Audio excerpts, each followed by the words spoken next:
ਸਤਿ ਸ਼੍ਰੀ ਅਕਾਲ। ਤੁਸੀਂ ਜੁੜੇ ਹੋਏ ਹੋ ਪੰਜਾਬੀ ਰੇਡੀਓ ਐਸੇ ਦੇ ਨਾਲ ਤੇ ਮੈਂ ਹਾਂ ਪ੍ਰਵੀਨ ਸ਼ਰਮਾ ਲੈ ਕੇ ਹਾਜ਼ਰ ਹਾਂ ਪ੍ਰੋਗਰਾਮ ਖਬਰ ਤੇ ਨਜ਼ਰ। ਖਬਰ ਤੇ ਨਜ਼ਰ ਪ੍ਰੋਗਰਾਮ ਦੇ ਵਿੱਚ ਕਈ ਅਹਿਮ ਤੇ ਕਈ ਖਾਸ ਖਬਰਾਂ ਨੂੰ ਲੈ ਕੇ ਚਰਚਾ ਕਰਨ ਦੇ ਲਈ ਜੁੜ ਚੁੱਕੇ ਨੇ ਪੰਜਾਬ ਤੋਂ ਸੀਨੀਅਰ ਪੱਤਰਕਾਰ ਦੀਪਕ ਸ਼ਰਮਾ ਚਨਾਰਥਲ ਜੀ। ਸ਼ਰਮਾ ਜੀ, ਸਤਿ ਸ਼੍ਰੀ ਅਕਾਲ, ਸਵਾਗਤ ਹੈ ਜੀ ਪੰਜਾਬੀ ਰੇਡੀਓ ਐਸੇ ਤੇ। ਸਤਿ ਸ਼੍ਰੀ ਅਕਾਲ ਪ੍ਰਵੀਨ ਜੀ, ਸਾਰੇ ਦਰਸ਼ਕਾਂ ਨੂੰ ਸਰੋਤਿਆਂ ਨੂੰ ਮੇਰੀ ਪਿਆਰ ਭਰੀ ਸਤਿ ਸ਼੍ਰੀ ਅਕਾਲ। ਸਤਿ ਸ਼੍ਰੀ ਅਕਾਲ ਜੀ। ਪ੍ਰੋਗਰਾਮ ਦੇ ਵਿੱਚ ਅੱਗੇ ਵਧਣ ਤੋਂ ਪਹਿਲਾਂ ਧੰਨਵਾਦ ਕਰਦੇ ਚੱਲੀਏ ਸਪਾਂਸਰਸ ਦਾ, ਜਿਹੜੇ ਜ਼ਰੀਆ ਬਣਦੇ ਨੇ ਇਹਨਾਂ ਪ੍ਰੋਗਰਾਮਾਂ ਨੂੰ ਤੁਹਾਡੇ ਤੱਕ ਪਹੁੰਚਾਉਣ ਦੇ ਲਈ। ਖਾਲਸਾ ਇੰਸ਼ੋਰੈਂਸ ਏਜੰਸੀ ਵਾਲੇ, ਜਿਨ੍ਹਾਂ ਤੋਂ ਤੁਸੀਂ ਹਰ ਤਰੀਕੇ ਦੀ ਇੰਸ਼ੋਰੈਂਸ ਲੈ ਸਕਦੇ ਹੋ। ਇੰਸ਼ੋਰੈਂਸ ਬਾਰੇ ਪਤਾ ਕਰਨ ਦੇ ਲਈ ਇਹਨਾਂ ਦਾ ਨੰਬਰ ਹੈ 408-272-2500। ਇਹ 1992 ਤੋਂ ਲਗਾਤਾਰ ਇੰਸ਼ੋਰੈਂਸ ਬਿਜ਼ਨਸ ਦੇ ਵਿੱਚ ਸ਼ਾਨਦਾਰ ਸੇਵਾਵਾਂ ਦੇ ਰਹੇ ਨੇ ਤੇ ਅਮਰੀਕਾ ਭਰ ਦੇ ਵਿੱਚ ਇੰਸ਼ੋਰੈਂਸ ਕਰਦੇ ਨੇ। ਓਬਾਮਾ ਕੇਅਰ, ਮੈਡੀਕੇਅਰ ਜਾਂ ਫਿਰ ਕਵਰਡ ਕੈਲੀਫੋਰਨੀਆ ਬਾਬਤ ਪਾਲਿਸੀ ਕਰਵਾਉਣ ਦੇ ਲਈ, ਸਲਾਹ ਲੈਣ ਦੇ ਲਈ ਅੱਜ ਹੀ ਕਾਲ ਕਰੋ 408-272-2500 ਤੇ।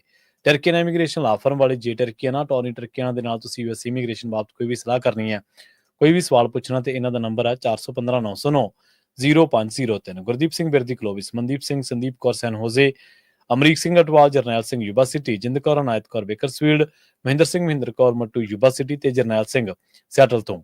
ਇਹਨਾਂ ਸਾਰੇ ਹੀ ਸਪਾਂਸਰਸ ਦਾ ਬਹੁਤ ਬਹੁਤ ਧੰਨਵਾਦ। ਤੇ ਜੇਕਰ ਤੁਸੀਂ ਵੀ ਪੰਜਾਬੀ ਰੇਡੀਓ ਐਸੇ ਦੇ ਇਹਨਾਂ ਪ੍ਰੋਗਰਾਮਾਂ ਨੂੰ ਸਪਾਂਸਰ ਕਰਨਾ ਚਾਹੁੰਦੇ ਹੋ ਤਾਂ ਸਟੂਡੀਓ ਦਾ ਨੰਬਰ ਹੈ 408-272-5200।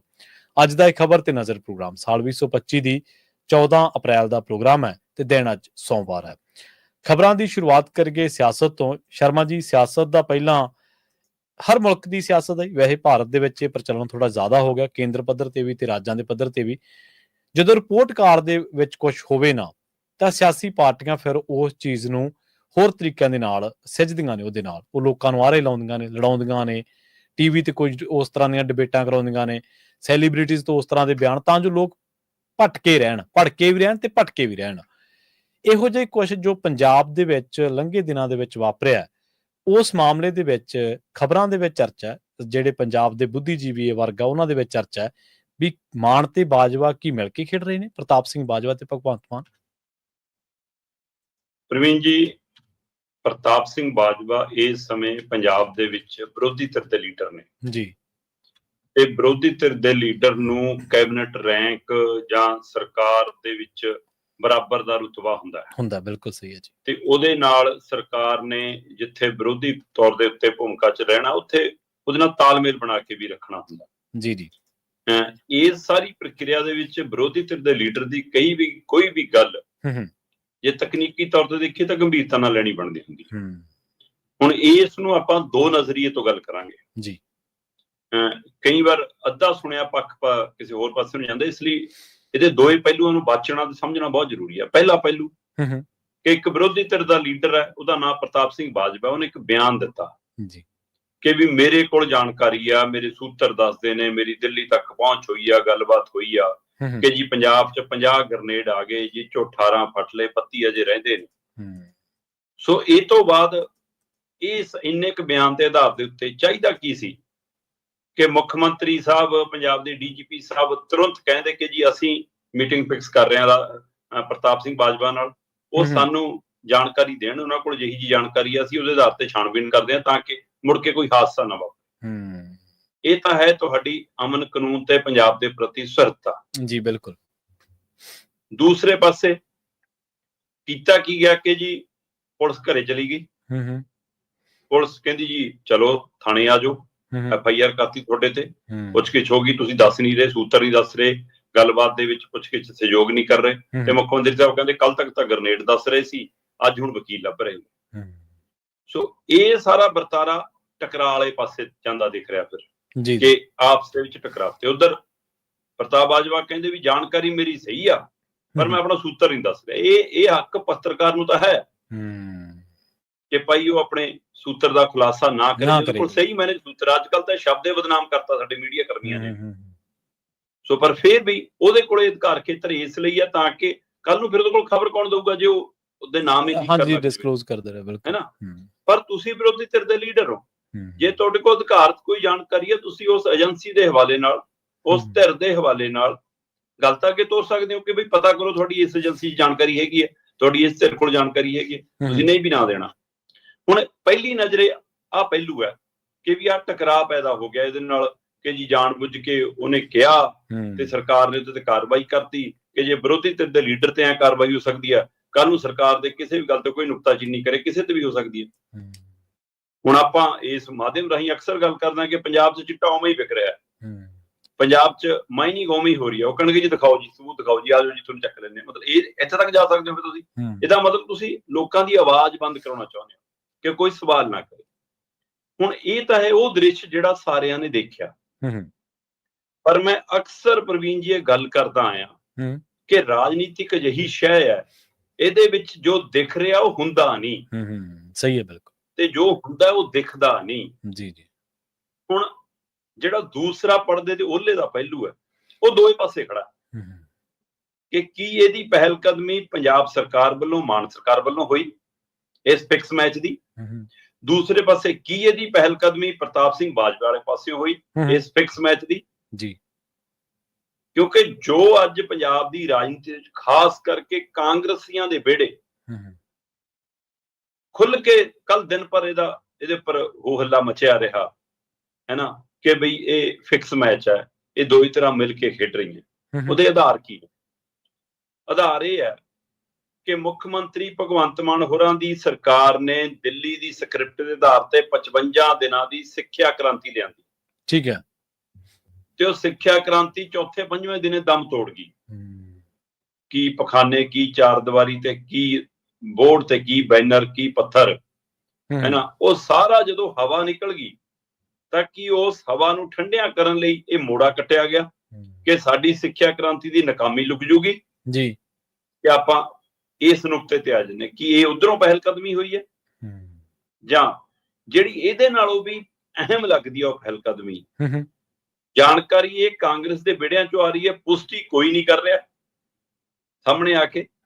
ਪਰ ਮੇਰੀ ਖੁਦ 4 ਲੀਡਰਾਂ ਨਾਲ ਗੱਲ ਹੋ ਚੁੱਕੀ ਹੈ, ਜਿਨ੍ਹਾਂ ਦੇ ਵਿੱਚੋਂ ਹੁਣ ਮੈਨੂੰ ਵੀ ਪੁੱਛ ਲਿਓ ਜਿਹਨੇ ਪੁੱਛਣਾ ਕਿ ਹਾਂ ਮੇਰੇ ਸੂਤਰ ਕਿਹੜੇ ਨੇ ਉਹ, ਹੈ ਨਾ।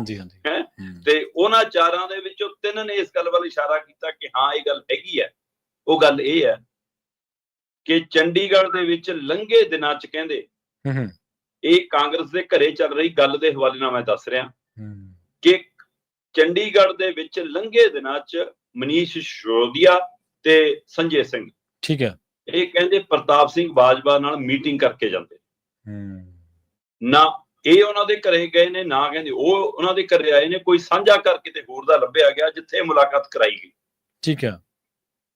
ਇਹ ਮੁਲਾਕਾਤ ਪਿੱਛੇ ਕੇਜਰੀਵਾਲ ਜੀ ਨੂੰ ਰਾਜਸਭਾ ਦੀਆਂ ਪੌੜੀਆਂ ਚੜਾਉਣਾ, ਲੈ ਦੇ ਕੇ ਲੁਧਿਆਣਾ। ਅੱਛਾ। ਇਸ ਦੇ ਲਈ ਕਹਿੰਦੇ ਇੱਥੇ ਤੱਕ ਆ ਗਈ ਨਿਗਾਰ ਕੇ ਵਿਰੋਧੀ ਧਿਰ ਦੇ ਲੀਡਰ ਨਾਲ ਵੀ ਜੇ ਮੀਟਿੰਗ ਕਰਨੀ ਪੈ ਜਾਵੇ ਕਰ ਲਓ, ਕਹਿੰਦੇ ਕਰ ਲਓ। ਹੁਣ ਜੇ ਇਸ ਗੱਲ ਦੀ ਪੁਸ਼ਟੀ ਨਹੀਂ ਹੋ ਰਹੀ, ਪਰ ਇੱਕ ਦ੍ਰਿਸ਼ ਮੈਨੂੰ ਲੁਧਿਆਣੇ 'ਚ ਜਿਹੜਾ ਦਿਖਿਆ ਉਹ ਮੈਨੂੰ ਦੱਸਦਾ ਕਿ ਮਤਲਬ ਕੁਛ ਹੈਗੀ ਹੈ ਗੱਲ। ਕਾਂਗਰਸ ਵੱਲੋਂ ਮੈਦਾਨ 'ਚ ਉਤਾਰੇ ਗਏ ਉਮੀਦਵਾਰ ਭਾਰਤ ਭੂਸ਼ਣ ਆਸ਼ੂ ਨੇ ਬਾਂਹ ਖੜੀ ਕਰਕੇ ਕਿਹਾ ਕਿ ਜਿਹੜਾ ਲੀਡਰ ਭੇਜਣਾ ਮੇਰੇ ਕੋਲ ਭੇਜ ਦਿਓ, ਕੱਲਾ ਮੈਨੂੰ ਰਾਜਾ ਵੜਿੰਗ ਤੇ ਪ੍ਰਤਾਪ ਬਾਜਵਾ ਨਹੀਂ ਚਾਹੀਦੇ। ਜੀ ਕਿਹਾ, ਬਿਲਕੁਲ। ਹੁਣ ਇਹਦੇ ਕੀ ਅਰਥ ਨੇ ਫਿਰ? ਨਹੀਂ ਤਾਂ ਬੰਦਾ ਕਹੇ ਜੀ ਕਿ ਵਿਰੋਧੀ ਧਿਰ ਦਾ ਲੀਡਰ ਆ ਜੀ ਸਾਡਾ ਪ੍ਰਤਾਪ ਬਾਜਵਾ ਬੜਾ ਲੀਡਰ, ਉਹ ਤਾਂ ਆਵੇ ਜ਼ਰੂਰ, ਰਾਜਾ ਵੜਿੰਗ ਤਾਂ ਆਵੇ ਜ਼ਰੂਰ ਜੀ, ਪ੍ਰਧਾਨ ਹੈ। ਉਹ ਕਹਿੰਦਾ ਹੋਰ ਜਿਹੜਾ ਮਰਜ਼ੀ ਆ ਜਾਓ, ਪਰ ਆਹ ਦੋ ਨਹੀਂ ਚਾਹੀਦੇ। ਇਹਦਾ ਮਤਲਬ ਉਸ ਨੂੰ ਲੱਗਦਾ ਕਿ ਕੋਈ ਉਧਰ ਫਿਕਸ ਮੈਚ ਹੈ। ਜੀ ਜੀ। ਹੁਣ ਇਹ ਮੀਟਿੰਗ ਹੋ ਗਈ, ਚਲੋ ਮੀਟਿੰਗ ਤੋਂ ਬਾਅਦ ਹਾਂ ਕੀਤੀ ਨਾ ਕੀਤੀ, ਪ੍ਰਤਾਪ ਬਾਜਵਾ ਕੋਈ ਰੋਲ ਨਿਭਾ ਸਕਦੇ ਨਹੀਂ ਨਿਭਾ ਸਕਦੇ ਸਾਨੂੰ ਨਹੀਂ ਪਤਾ। ਜੀ ਜੀ। ਪਰ ਕਹਿੰਦੇ ਕਿ ਇਹਦੀ ਖਬਰ ਦਿੱਲੀ ਕਾਂਗਰਸ ਹਾਈ ਕਮਾਂਡ ਤੱਕ ਪਹੁੰਚੀ ਤੇ ਜਦੋਂ ਹਾਈ ਕਮਾਂਡ ਤੱਕ ਪਹੁੰਚੀ ਫਿਰ ਕੁਰਸੀ ਨੂੰ ਖਤਰਾ ਹੁੰਦਾ ਜਿੱਦਾਂ ਹੀ ਹਾਈ ਕਮਾਂਡ ਕੋਲ ਕੋਈ ਸ਼ਿਕਾਇਤ ਜਾਂਦੀ ਹੈ। ਜੀ ਜੀ। ਕੀ ਹੁਣ ਇਹ ਪਹਿਲ ਕਦਮੀ ਜਿਹੜੀ ਆਪਾਂ ਗੱਲ ਕਰ ਰਹੇ ਕਿ ਜਾਂ ਤਾਂ ਮੁੱਖ ਮੰਤਰੀ ਭਗਵੰਤ ਮਾਨ ਵੱਲੋਂ ਹੋ ਸਕਦੀ ਹੈ ਕਿ ਉਹਨਾਂ ਵੱਲੋਂ ਪਹਿਲ ਕਦਮੀ ਹੋਈ ਹੋਵੇ ਕਿ ਹਾਂ ਭਾਈ ਮੇਰੀ ਸਿੱਖਿਆ ਕ੍ਰਾਂਤੀ ਨੂੰ ਜਿਹੜੀ ਢਾਹ ਲੱਗੀ ਸਾਡੀ ਨੂੰ ਉਹਦੇ ਬਚਾ ਲਈ ਇੱਧਰ ਦੀ ਗੱਲ ਤੋਰ ਲਓ, ਜਾਂ ਫਿਰ ਹੁਣ ਪ੍ਰਤਾਪ ਬਾਜਵੇ ਕੋਲ ਕਿ ਭਾਈ ਮੇਰੀ ਕੁਰਸੀ ਤਾਂ ਬਚੂਗੀ, ਤੂੰ ਮੇਰੇ ਤੇ ਸਖਤ ਕਾਰਵਾਈ ਕਰਕੇ ਦਿਖਾ ਦੇ।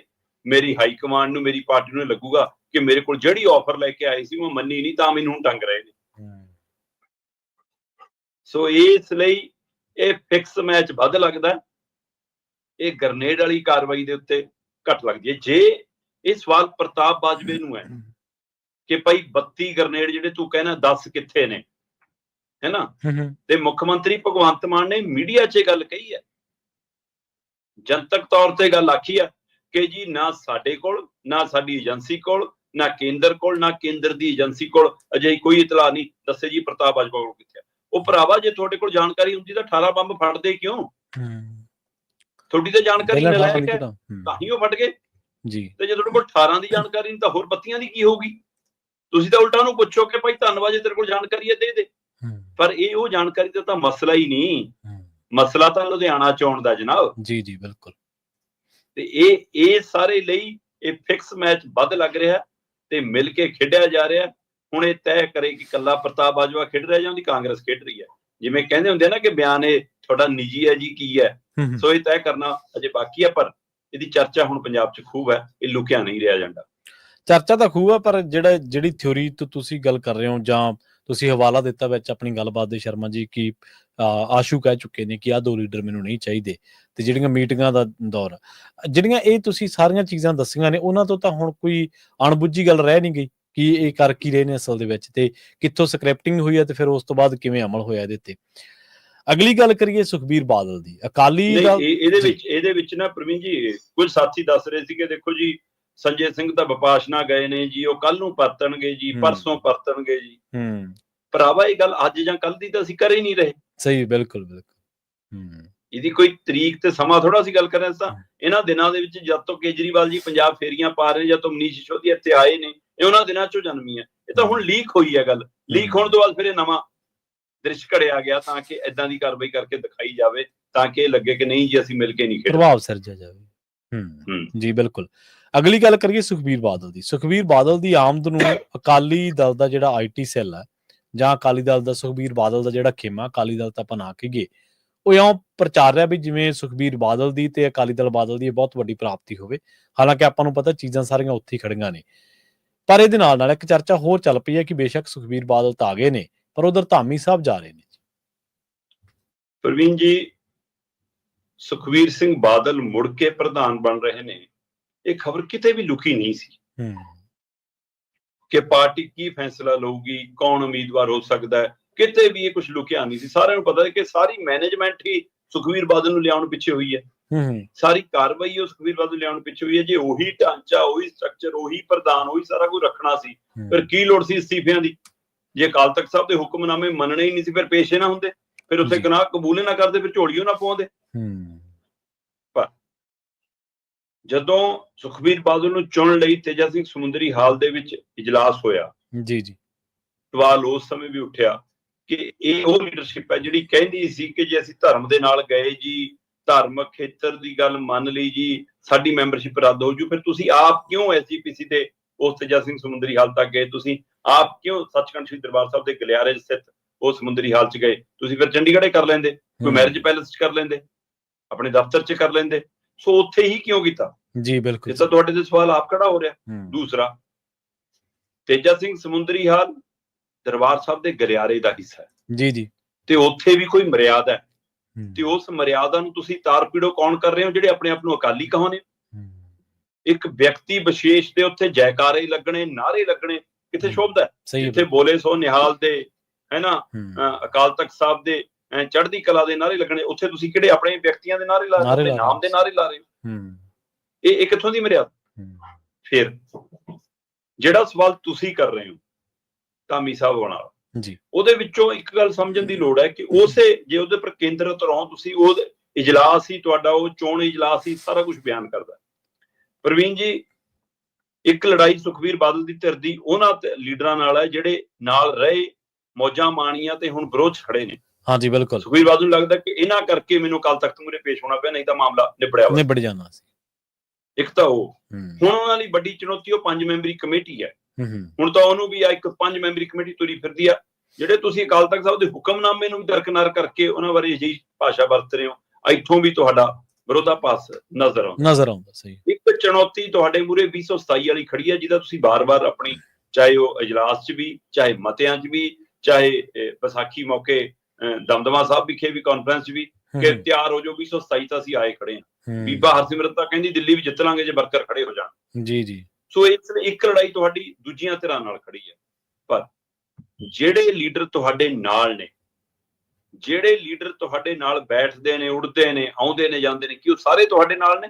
ਲੜਾਈ ਤਾਂ ਸੁਖਬੀਰ ਸਿੰਘ ਬਾਦਲ ਨੂੰ ਅੰਦਰ ਵੀ ਹੈ, ਤੇ ਅੰਦਰ ਉਹ ਲੀਡਰ ਵਜੋਂ ਵੀ ਹੈ, ਪਰਿਵਾਰ ਵਜੋਂ ਵੀ ਹੈ।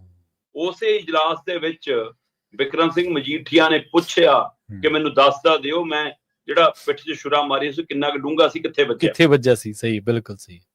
ਉਹਨੇ ਪੁੱਛਿਆ ਕਿ ਮੈਂ ਬਲਵਿੰਦਰ ਸਿੰਘ ਭੁੰਦੜ ਜੀ ਦੱਸਦਾ ਦਿਓ ਮੈਨੂੰ ਕਿ ਉਹ ਕਿਹਨੇ ਕਿਹਾ। ਨਹੀਂ ਪਤਾ ਮੈਨੂੰ ਵੀ ਹੈ, ਜੇ ਮੈਂ ਸਰਕਾਰਾਂ ਦੀ ਖਬਰ ਰੱਖਦਾ, ਖਬਰ ਮੈਂ ਇੱਥੇ ਦੀ ਵੀ ਰੱਖਦਾ, ਕਹਿੰਦਾ ਮੈਨੂੰ ਦੱਸ ਦਿਓ।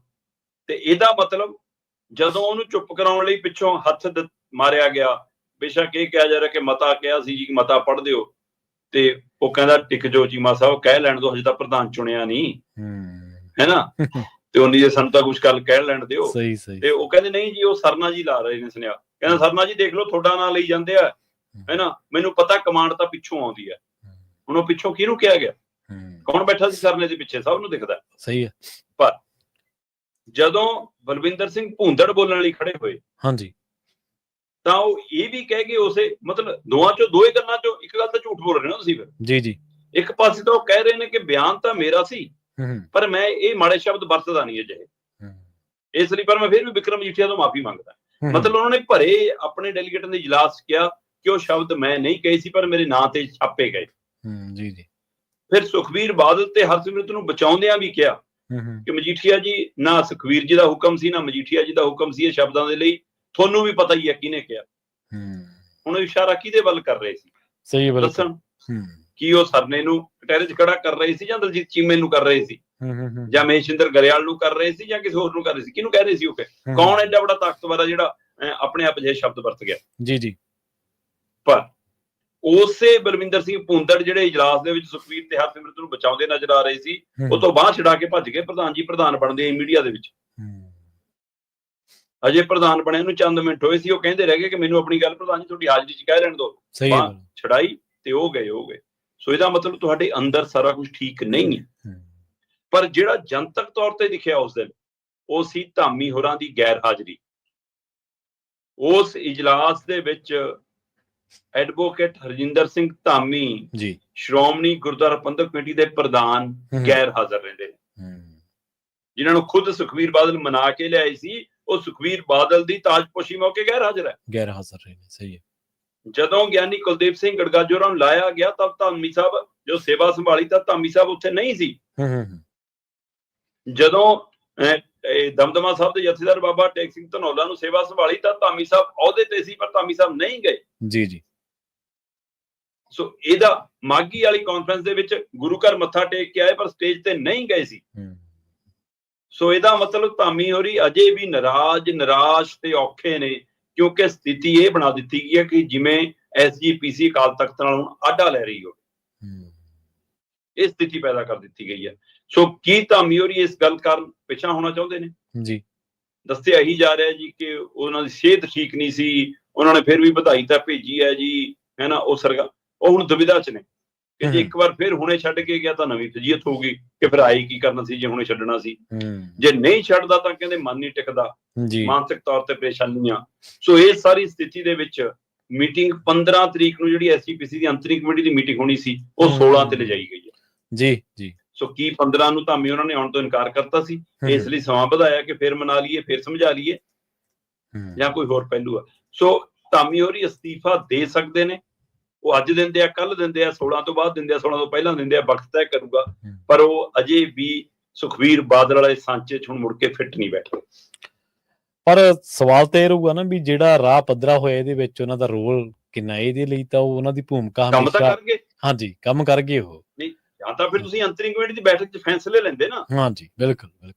ਮੌਕਾ ਤੁਹਾਡੇ ਕੋਲ ਸੀਗਾ। 16 ਚ ਲੈ ਲਓ, ਜੇ ਇੰਨਾ ਦਮ ਹੈ ਤਾਂ 16 ਚ ਲਓ ਕਿ ਭਾਈ ਇੱਕ ਅਸੀਂ ਹੋਰ ਜਾਂਚ ਕਮੇਟੀ ਬਿਠਾਉਣੇ ਆ, ਬਾਬਾ ਟੇਕ ਸਿੰਘ ਧਨੌਲਾ ਦੀ ਵੀ ਜਾਂਚ ਕਰਾਂਗੇ, ਉਨੀ ਦੇਰ ਇਹਨਾਂ ਦੀਆਂ ਸੇਵਾਵਾਂ ਰੋਕਦੇ ਆ। ਉਹੇ ਜਿਹੇ ਮਾਮਲੇ ਤਾਂ ਇਹਦੇ ਵੀ ਨੇ, ਜਿਹੇ ਜਿਹੇ ਮਾਮਲੇ ਦੇ ਦੋਸ਼ ਮੜੇ ਗਏ ਗਿਆਨੀ ਹਰਪ੍ਰੀਤ ਸਿੰਘ ਹੋਰਾਂ ਤੇ।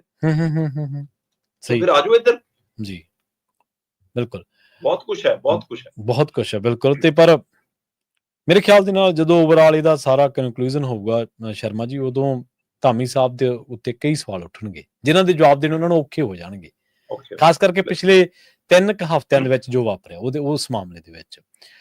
ਅਗਲੀ ਗੱਲ ਕਰੀਏ ਕੇਂਦਰੀ ਕਾਨੂੰਨ ਦੀ। ਕਹਿੰਦੇ ਹੁਣ ਜੇ ਉਹਦਾ ਤੁਸੀਂ ਵਿਰੋਧ ਕਰੋਗੇ ਤਾਂ ਉਹ ਦੇਸ਼ ਧਰੋਹ ਬਣ ਗਿਆ। ਵੈਸੇ ਤਾਂ ਇਹਨਾਂ ਨੇ IT ਸੈੱਲ ਜ਼ਰੀਏ ਜਾਂ ਆਪਦੇ ਭਗਤਾਂ ਦੇ ਜ਼ਰੀਏ ਕਸਰ ਤਾਂ ਕੋਈ ਛੱਡੀ ਨਹੀਂ ਜੇਕਰ ਕੋਈ ਬੰਦਾ ਬੋਲਦਾ ਸੀ, ਪਰ ਫਿਰ ਵੀ ਹੁਣ ਕਹਿੰਦੇ ਵਿਰੋਧ ਕਰਨਾ ਹੁਣ ਦੇਸ਼ ਧਰੋਹ ਬਣ ਗਿਆ। ਹਾਂ ਬਿਲਕੁਲ ਜੀ, ਇਹ ਚਾਹੇ ਅਜੇ ਇਹਨਾਂ ਨੇ ਇਸ ਨੂੰ ਕੋਈ ਕਾਨੂੰਨ ਨਹੀਂ ਬਣਾਇਆ, ਪਰ ਇਹਨੂੰ ਕਾਨੂੰਨੀ ਰੰਗਤ ਪੂਰੀ ਤਰ੍ਹਾਂ ਦੇ ਦਿੱਤੀ ਆ ਪ੍ਰਵੀਨ ਜੀ। ਠੀਕ ਹੈ ਜੀ। ਤੁਹਾਡੇ ਧਿਆਨ ਚ ਹੋਏਗਾ ਜਦੋਂ 3 ਖੇਤੀ ਕਾਨੂੰਨ ਆਏ ਸੀ, ਹਾਂਜੀ, ਤੇ ਉਹ 3 ਖੇਤੀ ਕਾਨੂੰਨ ਜਦੋਂ ਬਿੱਲਾਂ ਤੋਂ ਕਾਨੂੰਨ ਬਣੇ ਤੇ ਉਸ ਤੋਂ ਬਾਅਦ ਵਿਰੋਧ ਉੱਠਿਆ, ਔਰ ਪੰਜਾਬ ਔਰ ਹਰਿਆਣਾ ਨੇ ਜਿਵੇਂ ਨੰਗੇ ਧੜ ਲੜਾਈ ਲੜੀ ਹੈ 3 ਖੇਤੀ ਕਾਨੂੰਨਾਂ ਦੇ ਖਿਲਾਫ, ਹੋਰਨਾਂ ਸੂਬਿਆਂ ਤੋਂ ਸੰਕੇਤਕ ਥੋੜਾ ਬਹੁਤ ਜਿੰਨਾ ਵੀ ਸਮਰਥਨ ਮਿਲਿਆ ਉਹ ਮਿਲਿਆ, ਪਰ ਮੁੱਢ ਦੀ ਲੜਾਈ ਪੰਜਾਬ ਤੇ ਹਰਿਆਣਾ ਨੇ ਲੜੀ। ਪੰਜਾਬ ਨੇ ਪਹਿਲ ਕੀਤੀ, ਹਰਿਆਣਾ ਨਾਲ ਤੁਰਿਆ ਤੇ ਦਿੱਲੀ ਮੋਰਚਾ ਲੱਗਿਆ। ਉਸ ਸਮੇਂ ਕੀ IT ਸੈੱਲ, ਕੀ ਕੇਂਦਰ ਪੱਖੀ ਮੀਡੀਆ, ਕੀ ਸਾਡਾ ਨੈਸ਼ਨਲ ਮੀਡੀਆ, ਕੀ ਇਹਨਾਂ ਦੀ ਲੀਡਰਸ਼ਿਪ, ਕੀ ਇਹਨਾਂ ਦੇ ਵਰਕਰ, ਇਹ ਜੀ ਕਿਸਾਨ ਨਹੀਂ ਗਏ, ਨਕਸਲੀ ਨੇ, ਇਹ ਚੀਨੀ ਨੇ, ਪਾਕਿਸਤਾਨੀ ਨੇ, ਖਾਲਿਸਤਾਨੀ ਨੇ, ਅੱਤਵਾਦੀ ਨੇ, ਪਤਾ ਨਹੀਂ ਕਿਹੜੇ ਕਿਹੜੇ ਟੈਗ ਲੱਗੇ, ਪਰ ਉਸ ਦੇ ਬਾਵਜੂਦ ਵੀ ਸਰਕਾਰ ਨੂੰ ਉਹ ਬਿੱਲ ਤੋਂ ਬਣੇ ਕਾਨੂੰਨ ਤੋਂ ਫਿਰ ਵਾਪਸ ਲੈ ਕੇ ਫਿਰ ਰੱਦ ਕਰਨੇ ਪਏ। ਪਰ ਹੁਣ ਸਰਕਾਰ ਨੇ ਨਰੇਟਿਵ ਨੂੰ ਵੱਡਾ ਕਰ ਲਿਆ ਜੀ। ਹੁਣ ਕਹਿੰਦੇ ਤੁਸੀਂ ਕਾਨੂੰਨ ਦਾ ਵਿਰੋਧ ਕਰੋਗੇ ਤਾਂ ਤੁਸੀਂ ਗੱਦਾਰ ਤੇ ਦੇਸ਼ਧਰੋਹ ਕਹਾਓਗੇ। ਵਕਫ ਬਿੱਲ ਸਰਕਾਰ ਲਿਆਈ, ਸੋਧ ਕਰਕੇ ਇੱਕ ਪਾਸੇ ਦਮ ਭਰ ਦੇ ਕਿ ਮੁਸਲਿਮ ਭਾਈਚਾਰੇ ਦੇ ਹਿੱਤ ਚ ਲੈ ਕੇ ਆਏ ਅਸੀਂ, ਉਹਨਾਂ ਲਈ ਸਹਾਈ ਹੈ ਜੀ ਜੀ। ਦੂਸਰੇ ਪਾਸੇ ਮੁਸਲਮਾਨ ਭਾਈਚਾਰਾ ਇਸ ਨੂੰ ਲੈ ਕੇ ਰੋਸੇ ਚ ਹੈ। ਹਾਂ, ਕੁਝ ਊਣਤਾਈਆਂ ਮੈਂ ਕਹਿੰਦਾ ਹੁੰਦੀਆਂ ਨੇ, ਹਰ ਧਰਮ ਦੇ ਵਿੱਚ ਹਰ ਤਰ੍ਹਾਂ ਦੇ ਵਿਅਕਤੀ ਹੁੰਦੇ ਨੇ। ਹਾਂਜੀ ਹਾਂਜੀ, ਲੱਖ ਖਾਮੀਆਂ ਉਧਰ ਵੀ ਹੋਣਗੀਆਂ, ਲੱਖ ਖਾਮੀਆਂ ਸਾਡੇ ਵਾਲਿਆਂ ਚ ਵੀ ਹੋਣਗੀਆਂ। ਸੋ ਕਿਹੜੀ ਧਿਰ ਹੈ ਜਿਹੜੀ ਖਾਮੀਆਂ ਤੋਂ ਬਿਨਾਂ ਇਸ ਧਰਤੀ ਹੈ ਨਾ। ਉਹ ਪੱਛਮੀ ਬੰਗਾਲ ਚ ਜੋ ਵਿਵਹਾਰ ਉੱਥੋਂ ਦੀਆਂ ਮੁਸਲਮਾਨ ਧਿਰਾਂ ਨੇ ਕੀਤਾ ਬਹੁਤ ਮੱਧਭਾਗਾ ਹੈ ਨਾ, ਉਹਦਾ ਅਸਰ ਉਹਨਾਂ ਨੂੰ ਦੂਸਰੇ ਥਾਵਾਂ ਤੇ ਭੁਗਤਣਾ ਸ਼ਹਿ ਮਿਲਦੀ ਹੈ ਇਸ ਗੱਲ ਨੂੰ। ਪਰ ਇਹ ਧਿਰਾਂ ਦੇ ਵਿੱਚੋਂ ਕੋਈ ਅਜਿਹਾ ਕਰੇ ਤਾਂ ਕਰੇ, ਉਹਦੀ ਗਲਤੀ ਤੇ ਉਹਦਾ ਫੈਸਲਾ ਸਮਾਜ ਨੇ ਕਰ ਲੈਣਾ ਹੁੰਦਾ, ਪਰ ਸਰਕਾਰਾਂ ਅਜਿਹਾ ਕਿਉਂ ਕਰਨ? ਸਰਕਾਰ ਤਾਂ ਸਾਰਿਆਂ ਦੀ ਸਰਕਾਰ ਹੁੰਦੀ ਹੈ ਨਾ। ਲੋਕਤੰਤਰਕ ਮੁਲਕ ਦੇ ਵਿੱਚ, ਦੁਨੀਆ ਦੇ ਕਿਸੇ ਵੀ ਲੋਕਤੰਤਰਕ ਮੁਲਕ ਦੇ ਵਿੱਚ ਸਰਕਾਰ ਵੱਲੋਂ ਬਣਾਏ ਕਾਨੂੰਨ ਦਾ ਤੱਥਾਂ ਦੇ ਆਧਾਰ ਤੇ, ਧਰਾਤਲ ਦੇ ਆਧਾਰ ਤੇ, ਕਾਨੂੰਨੀ ਆਧਾਰ ਤੇ, ਸੰਗਠਨ ਦੇ ਤੌਰ ਦੇ ਆਧਾਰ ਤੇ ਕੀਤਾ ਗਿਆ ਵਿਰੋਧ ਕਦੇ ਵੀ ਦੇਸ਼ਧਰੋਹ ਜਾਂ ਗੱਦਾਰੀ ਦਾ ਸਰਟੀਫਿਕੇਟ ਨਹੀਂ ਹੋਇਆ। ਹੁਣ ਇਹਨਾਂ ਨੇ ਕੀ ਕੀਤਾ ਕਿ ਇਸ ਵਕਫ ਬਿੱਲ ਦੇ ਹਵਾਲੇ ਜਿਹੜੇ ਲੀਡਰ ਵਿਰੋਧ ਕਰ ਰਹੇ ਨੇ, ਵਿਰੋਧੀ ਧਿਰਾਂ ਦੇ ਲੀਡਰ, ਸਾਰੀਆਂ ਪਾਰਟੀਆਂ ਦੇ ਕੁਝ ਨਾਮੀ ਗ੍ਰਾਮੀ ਲੀਡਰ, ਉਹਨਾਂ ਦੇ ਪੋਸਟਰ ਛਪਾਏ। ਉਹ ਪੋਸਟਰ ਜਿੱਥੇ ਜਿੱਥੇ ਬੀਜੇਪੀ ਦੀ ਸਰਕਾਰ ਹੈ, ਦਿੱਲੀ ਦੇ ਵਿੱਚ, ਯੂਪੀ ਦੇ ਵਿੱਚ, ਮਹਾਰਾਸ਼ਟਰ ਦੇ ਵਿੱਚ, ਰਾਜਸਥਾਨ ਦੇ ਵਿੱਚ, ਮੱਧ ਪ੍ਰਦੇਸ਼ ਦੇ ਵਿੱਚ, ਹਰਿਆਣਾ ਦੇ ਵਿੱਚ, ਉਹਨਾਂ ਥਾਵਾਂ ਤੇ ਪੋਸਟਰ ਲਾਏ ਨੇ ਤੇ ਪੋਸਟਰਾਂ ਦੇ ਉੱਤੇ ਬਕਾਇਦਾ ਲਿਖਿਆ ਵਕਫ ਬਿੱਲ ਦਾ ਵਿਰੋਧ ਕਰਨ ਵਾਲੇ ਗੱਦਾਰ। ਠੀਕ ਹੈ, ਅੱਛਾ, ਇਹ ਪੋਸਟਰ ਲਾਏ ਨੇ। ਚਲੋ ਇੱਥੇ ਤੱਕ ਤਾਂ ਸਰ ਗਿਆ, ਤੁਹਾਡੀ ਰਾਜਨੀਤੀ ਹੈ, ਤੁਸੀਂ ਰਾਜਨੀਤਿਕ ਚਿਹਰਿਆਂ ਨੂੰ ਗੱਦਾਰ ਕਹੋ, ਦੇਸ਼ਧਰੋਹ ਕਹੋ, ਜੋ ਕਹਿਣਾ ਕਹੋ, ਪਰ ਮੈਨੂੰ ਸਰਕਾਰ ਇਸ ਗੱਲ ਦਾ ਜਵਾਬ ਦੇਵੇ ਕਿ ਆਹ ਤਰੀਕਾ ਕੀ ਹੈ ਕਿ ਯੂਪੀ ਦੇ ਵਿੱਚ ਲੰਘੇ ਸ਼ੁੱਕਰਵਾਰ ਨੂੰ ਜੁਮੇ ਦੀ ਨਮਾਜ਼ ਪੜ੍ਹਨ ਗਏ ਮੁਸਲਿਮ ਭਾਈਚਾਰੇ ਦੇ ਨੁਮਾਇੰਦਿਆਂ ਨੇ ਇਸ ਵਕਫ ਬਿੱਲ ਦਾ ਵਿਰੋਧ ਬੜੇ ਸੰਕੇਤਕ ਤਰੀਕੇ ਨਾਲ ਕੀਤਾ ਕਿ ਉਹ ਨਮਾਜ਼ ਪੜ੍ਹਨ ਜਾਣ ਲੱਗਿਆ ਆਪਣੀਆਂ ਬਾਹਾਂ ਦੇ ਉੱਤੇ ਕਾਲੀਆਂ ਪੱਟੀਆਂ ਬੰਨ੍ਹ ਕੇ। ਠੀਕ ਹੈ ਜੀ। ਤੇ ਉਹਨਾਂ ਚੋਂ 300 ਦੇ ਕਰੀਬ ਚੁਣ ਕੇ ਜਿਹੜੇ ਚਿਹਰੇ ਪਛਾਣੇ ਜਾਂਦੇ ਸੀ, ਜਾਣੇ ਜਾਂਦੇ ਸੀ, ਥੋੜਾ ਬਹੁਤ ਉਸ ਖੇਤਰ 'ਚ ਕੋਈ ਨਾਮ ਰੱਖਦੇ ਹੋਣੇ, ਉਹਨਾਂ ਨੂੰ ਪੁਲਿਸ ਨੇ, ਯੂਪੀ ਸਰਕਾਰ ਨੇ ਨੋਟਿਸ ਭੇਜਿਆ ਕਿ ਥਾਣੇ ਆ ਜਾਓ, ਥਾਣੇ ਆ ਕੇ 2-2 ਲੱਖ ਦੇ ਮੁਚਲਕੇ ਤੇ 2-2 ਜ਼ਮਾਨਤੀ ਲਿਆਓ, ਆਪਣੀ ਕਾਗਜ਼ੀ ਕਾਰਵਾਈ ਪੂਰੀ ਕਰ ਦਿਓ, ਨਹੀਂ ਅੰਦਰ ਠੋਕ ਦੇਂਗੇ, ਤੁਸੀਂ ਦੇਸ਼ ਦੇ ਕਾਨੂੰਨ ਦਾ ਵਿਰੋਧ ਕਰਕੇ ਦੇਸ਼ਧਰੋਹ ਕੀਤਾ। ਉਹ ਅੱਛਾ, ਹਾਂਜੀ, ਇੱਥੋਂ ਤੱਕ ਆ ਗਈ ਸੀ ਜੀ। ਸੋ ਇਹਦਾ ਮਤਲਬ ਹੁਣ ਤੁਸੀਂ ਇਹ ਕਹਿੰਦੇ ਹੋ ਕਿ ਸਰਕਾਰ ਨੂੰ ਸਵਾਲ ਕਰਨਾ, ਸਰਕਾਰ ਨੂੰ ਬਾਤ ਪਾਉਣੀ, ਸਰਕਾਰ ਦੇ ਉੱਤੇ ਉਂਗਲ ਰੱਖਣੀ, ਸਰਕਾਰ ਦੇ ਕਿਸੇ ਬਣਾਏ ਕਾਨੂੰਨ ਦਾ ਵਿਰੋਧ ਕਰਨਾ ਦੇਸ਼ਧਰੋਹ ਹੈ, ਗੱਦਾਰਪਣਾ ਹੈ। ਇਹ ਸਾਬਤ ਕਰਦੀਆਂ ਨੇ ਕਾਰਵਾਈਆਂ। ਸੋ ਇਸ ਲਈ ਜ਼ਰੂਰੀ ਨਹੀਂ ਹੁੰਦਾ ਕਿ ਸਰਕਾਰ ਨੇ ਸਾਰਾ ਕੁਝ ਕਾਨੂੰਨ ਬਣਾ ਕੇ ਲਾਗੂ ਕਰਨਾ ਹੁੰਦਾ। ਹਾਂਜੀ ਹਾਂਜੀ, ਬਿਲਕੁਲ। ਜਦੋਂ ਸਰਕਾਰ ਆਪਣੇ ਹੀ ਕਾਨੂੰਨਾਂ ਦੀ ਦੁਰਵਰਤੋਂ ਕਰਨ ਲੱਗ ਜਾਵੇ, ਫਿਰ ਦੱਸੋ ਕੀ ਲੋੜ ਰਹਿ ਗਈ। ਸਥਿਤੀ ਸਭ ਦੇ ਸਾਹਮਣੇ। ਬਿਲਕੁਲ ਜੀ। ਤੇ ਜਦੋਂ ਕਿਸੇ ਸਮਾਜ ਦੇ ਵਿੱਚੋਂ ਵਿਰੋਧ ਮੁੱਕ ਜੇ ਜਾਂ ਵਿਰੋਧ ਨੂੰ ਖਤਮ ਕੀਤਾ ਜਾ ਵੜੇ ਤੇ ਉਹ ਫਿਰ ਉਹ ਚੁਣੀ ਹੋਈ ਸਰਕਾਰ ਨਹੀਂ ਹੁੰਦੀ, ਉਹ ਤਾਨਾਸ਼ਾਹੀ ਹੁੰਦੀ ਹੈ। ਫਿਰ ਉਹ ਡੈਮੋਕ੍ਰੈਟਿਕ ਸਿਸਟਮ ਨਹੀਂ ਹੋ ਸਕਦਾ, ਉਹ ਹਮੇਸ਼ਾ ਡਿਕਟੇਟਰਸ਼ਿਪ ਹੀ ਹੁੰਦੀ ਹੈ। ਕਿਉਂਕਿ ਡਿਕਟੇਟਰ ਨੂੰ ਇਹ ਚੀਜ਼ਾਂ ਭਾਉਂਦੀਆਂ ਨਹੀਂ ਨਾ ਹੁੰਦੀਆਂ, ਰਾਈਟ ਹੋਣ ਲੋਕਾਂ ਨੂੰ, ਲੋਕਾਂ ਦੇ ਹੱਕ ਹਕੂਕ ਹੋਣ, ਲੋਕ ਆਪਣੀ ਗੱਲ ਰੱਖ ਸਕਣ, ਫਰੀਡਮ ਆਫ ਸਪੀਚ ਹੋਵੇ, ਰਾਈਟ ਆਫ ਐਕਸਪ੍ਰੈਸ਼ਨ ਹੋਵੇ, ਉਹਨੂੰ ਭਾਉਂਦੀਆਂ ਥੋੜ੍ਹਾ। ਉਹ ਤਾਂ ਕਹਿੰਦਾ ਕਿ ਮੈਂ ਹੋਲੀ ਸੋਲੀ ਹੈ, ਮੈਂ ਹੀ ਸੁਪਰੀਮ ਕੋਰਟ ਆ, ਮੈਂ ਹੀ ਥਾਣਾ, ਮੈਂ ਹੀ ਕਾਨੂੰਨ ਆ, ਮੈਂ ਹੀ ਅਦਾਲਤ ਹੈ ਜੀ। ਤੇ ਅਗਲੀ ਗੱਲ ਕਰੀਏ ਨਸ਼ਾ ਛਡਾਊ ਗੋਲੀਆਂ ਦੀ। ਪਿਛਲੇ ਵਾਰੀ ਵੀ ਆਪਾਂ, ਪਿਛਲੇ ਦਿਨਾਂ ਦੇ ਵਿੱਚ ਵੀ ਆਪਾਂ ਕਈ ਇਹਨਾਂ ਬਾਰੇ ਖਬਰਾਂ ਕੀਤੀਆਂ ਸੀ, ਜਦੋਂ ਇਹਨਾਂ ਦੇ ਉੱਤੇ ਧਾਂਦਲੀ ਹੋ ਰਹੀ ਸੀ। ਘਪਲੇਬਾਜ਼ੀ ਹੋ ਰਹੀ ਸੀ। ਇੱਕ ਹੋਰ ਨਵੀਂ ਤਰ੍ਹਾਂ ਦੀ ਜਿਹੜਾ ਘਪਲੇਬਾਜ਼ੀ ਉਹ ਸਾਹਮਣੇ ਆਈ ਇਸ ਮਾਮਲੇ ਦੇ ਵਿੱਚ ਸ਼ਰਮਾ ਜੀ, ਇਹ ਕਿ ਮੁਰਦਿਆਂ ਦੇ ਨਾਂ ਤੇ ਵੀ ਜਾਰੀ ਹੋ ਗਈਆਂ ਨਸ਼ਾ ਛਡਾਊ ਗੋਲੀਆਂ। ਜਿਹੜੇ ਜਿਉਂਦੇ ਉਹ ਤਾਂ ਲੈਣਾ ਚ ਲੱਗ ਕੇ ਲੈਂਦੇ ਆ ਤੇ ਉਹਨਾਂ ਨੂੰ ਮਿਲਦੀਆਂ ਨਹੀਂ।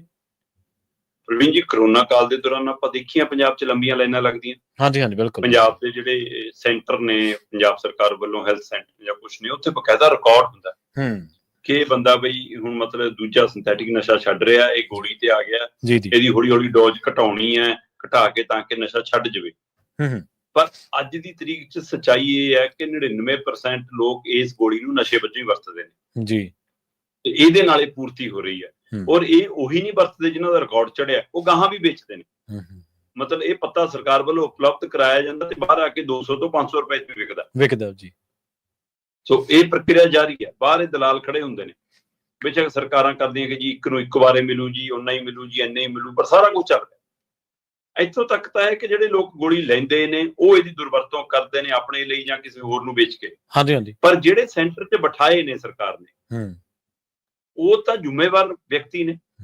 ਉਹਨਾਂ ਦੀ ਜ਼ਿੰਮੇਵਾਰੀ ਤਾਂ ਇਹ ਹੈ ਨਾ ਕਿ ਭਾਈ ਸਹੀ ਜਿਹੜੀ ਲੋੜਵੰਦ ਹੈ ਉਸ ਹਿਸਾਬ ਨਾਲ ਗੋਲੀ ਦਈਏ, ਉਹਦੀ ਡੋਜ਼ ਜਾਇਜ਼ ਹੋਵੇ। ਉਲਟਾ ਇਹ ਡੋਜ਼ ਵਧਾ ਦਿੰਦੇ ਨੇ ਕਹਿੰਦੇ ਜੀ ਕਈ ਥਾਵਾਂ ਤੇ। ਪਰ ਪੰਜਾਬ ਦੇ ਵਿੱਚ ਸਭ ਤੋਂ ਵਿਕਸਿਤ ਖੇਤਰ ਮੋਹਾਲੀ ਦਾ ਇੱਕ ਸੈਂਟਰ ਦੇ ਵਿੱਚ 2 ਮਹੀਨੇ ਪਹਿਲਾਂ ਕਹਿੰਦੇ ਜੀ ਘਪਲਾ ਆਇਆ ਅਜਿਹਾ ਕਿ ਇੱਥੇ 23,000 ਤੋਂ ਜ਼ਿਆਦਾ ਗੋਲੀਆਂ ਉਹਨਾਂ ਦੇ ਨਾਮ ਤੇ ਜਾਰੀ ਹੋ ਗਈਆਂ ਜਿਹੜੇ ਇਸ ਦੁਨੀਆ 'ਚ ਹੈ ਹੀ ਨਹੀਂ। ਅੱਛਾ। ਕਿਉਂਕਿ ਇੱਥੇ ਰਿਕਾਰਡ ਚੜਿਆ ਹੁੰਦਾ, ਫਿਰ ਉਸ ਤੋਂ ਬਾਅਦ ਇਹ ਵੀ ਹੁੰਦਾ ਕਿ ਆਹ ਬੰਦਾ ਵੀ ਹੁਣ ਜਿਹੜਾ ਗੋਲੀ ਲੈਣਾ ਹੁੰਦਾ ਸੀ ਹੁਣ ਡੈਥ ਹੋ ਗਈ ਤੇ ਉਹਦਾ ਸਰਟੀਫਿਕੇਟ ਆ ਜਾਂਦਾ। ਉਹ ਰਿਕਾਰਡ ਚੜਾਇਆ ਹੀ ਨਹੀਂ, ਉਹਦੇ ਨਾਲ ਤੇ ਗੋਲੀ ਜਾਰੀ ਹੁੰਦੀ ਰਹੀ। ਉਹ ਗੋਲੀ ਕਿੱਥੇ ਵੇਚੀ, ਕਿਹਨੇ ਵੇਚੀ, ਇਹ ਵੱਡਾ ਘਪਲਾ। ਮੈਨੂੰ ਯਾਦ ਹੈ ਇੱਕ ਕੋਈ ਪਹਿਲਾਂ ਇਹਨਾਂ ਦਾ ਘਪਲਾ ਸਾਹਮਣੇ ਆਇਆ ਸੀਗਾ 200 ਕਰੋੜ ਦਾ, 5 ਕਰੋੜ ਗੋਲੀਆਂ ਕੋਲ ਹੋਈਆਂ ਸੀ। 5 ਕਰੋੜ ਗੋਲੀਆਂ ਦਾ ਅਜੇ ਤੱਕ ਉਹ ਜਾਂਚ ਦਾ ਵਿਸ਼ਾ ਹੀ, ਅਜੇ ਤੱਕ ਪਤਾ ਨਹੀਂ ਲੱਗੀ ਉਹ ਜਾਂਚ ਦਾ ਕੀ ਬਣਿਆ। ਕੋਈ 200 ਕਰੋੜ ਆ, ਫਿਰ ਉਹ ਜਿੰਨੇ ਵਿੱਚ ਹਿੱਸੇਦਾਰ ਵਧੀ ਜਾਣਗੇ ਉਹਨਾਂ ਹਿਸਾਬ ਕਿਤਾਬ ਵਧੀ ਜਾਂਦਾ ਹੁਣ। ਜੀ ਸਹੀ। ਅਜੇ ਤੱਕ ਵੰਡ ਬਣ ਕੇ ਹੀ ਚੱਲੀ ਜਾਂਦਾ ਹੋਣਾ, ਮੈਨੂੰ ਤਾਂ ਲੱਗਦਾ। ਪਰ ਸਵਾਲ ਇਹ ਆ ਕਿ ਜਿਹੜੇ ਮੁਲਕ ਦੇ ਵਿੱਚ, ਜਿਸ ਸੂਬੇ ਦੇ ਵਿੱਚ ਮ੍ਰਿਤਕਾਂ ਦੇ ਨਾਂ ਦੇ ਉੱਤੇ, ਮੁਰਦਿਆਂ ਦੇ ਨਾਂ ਦੇ ਉੱਤੇ ਰਾਸ਼ਨ ਜਾਰੀ ਹੋ ਜਾਵੇ, ਪੈਨਸ਼ਨਾਂ ਜਾਰੀ ਹੋ ਜਾਣ, ਲੋਨ ਜਾਰੀ ਹੋ ਜਾਵੇ, ਹੈਨਾ, ਉੱਥੇ ਫਿਰ ਗੋਲੀਆਂ ਵੀ ਜਾਰੀ ਹੋ ਸਕਦੀਆਂ। ਇਹ ਭ੍ਰਿਸ਼ਟਾਚਾਰੀ ਦਾ ਇੱਕ ਹੋਰ ਸਿਖਰ ਹੈ ਕਿ ਅਸੀਂ ਜਿਉਂਦਿਆਂ ਤਾਂ ਜਿਉਂਦੇ, ਮੁਰਦਿਆਂ ਨੂੰ ਵੀ ਨਹੀਂ ਛੱਡਦੇ। ਉਹ ਦੂਈ ਤਰ੍ਹਾਂ ਪਤਾ ਨਹੀਂ ਮੁਕਤੀ ਹੁੰਦੀ ਹੈ ਕਿ ਨਹੀਂ ਹੁੰਦੀ। ਏਦਾਂ ਇਹਨਾਂ ਨੇ ਮੁਕਤ ਨਹੀਂ ਹੋਣ ਦੇਣੇ ਵਿਚਾਰੇ, ਉਹ ਤੜਫਦੇ ਫਿਰੀ ਜਾਣਗੇ ਕਿ ਹਾਂ ਸਾਡੇ ਨਾਂ ਤੇ ਘਪਲੇ ਹੋਈ ਜਾਂਦੇ। ਜੀ ਬਿਲਕੁਲ। ਤੇ ਜਾਂਦੇ ਗੱਲ ਕਰੀਏ ਰਾਸ਼ਟਰਪਤੀ ਸਾਹਿਬ ਦੀ, ਕਹਿੰਦੇ ਇਹਨਾਂ ਦੀਆਂ ਵੀ ਹੁਣ ਇਹ ਮਨਮਰਜ਼ੀ ਨਹੀਂ ਕਰ ਸਕਣਗੇ, 3 ਮਹੀਨਿਆਂ ਤੋਂ ਵੱਧ ਬਿੱਲ ਨਹੀਂ ਕੋਈ ਰੋਕ ਸਕਣਗੇ ਰਾਸ਼ਟਰਪਤੀ। ਬਿਲਕੁਲ ਪ੍ਰਵੀਨ ਜੀ, ਪਿਛਲੇ ਦਿਨਾਂ 'ਚ ਤਾਮਿਲਨਾਡੂ ਦੇ ਹਵਾਲੇ ਨਾਲ ਇਹ ਮਾਮਲਾ ਆਇਆ ਸੀਗਾ, ਜਦੋਂ ਤਾਮਿਲਨਾਡੂ ਦੇ ਬਿੱਲ ਰੋਕੇ ਗਏ ਸੀਗੇ। 10 ਦੇ ਕਰੀਬ ਬਿੱਲ ਸੀ, ਜਿਹੜੇ 2 ਬਿੱਲ ਰਾਸ਼ਟਰਪਤੀ ਨੂੰ ਭੇਜਤੇ ਸੀ, 12 ਬਿੱਲ ਸੀਗੇ।